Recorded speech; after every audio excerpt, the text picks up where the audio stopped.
मध्य प्रदेशातून महामार्गावर बिअरची अवैध वाहतूक करणाऱ्या वाहनाचा पाठलाग करून बिअरचे 100 बॉक्स जप्त करीत 7,88,000 रुपये किमतीचा मुद्देमाल जप्त केल्याची कामगिरी शहर पोलिसांच्या गुन्हे शाखेने 30 मार्च रोजी रात्री केली.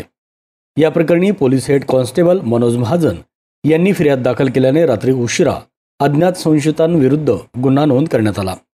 कारवाई दरम्यान संशयित वाहनाचा चालक अंधाराचा फायदा घेत पसार झाला.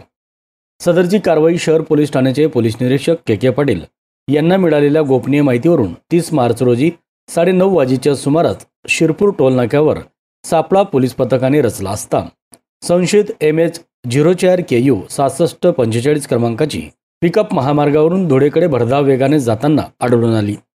पोलीस पथकाने सदर संशयित वाहनाला थांबण्याचा इशारा दिल्यावरही संशयित अज्ञात चालकाने वाहन न थांबवता महामार्गावरून पळवून नेल्याने पथकाने वाहनाचा पाठलाग केला. दरम्यान संशयिताने वाहनाचा टायर फुटल्यावरही रस्त्याच्या कडेला वाहन उतरवून झाडाझुडपामधून वाहन चालवून नेले. मात्र पोलिसांना पाहून वाहन जागीच सोडून अंधाराचा फायदा घेत चालक पसार झाला.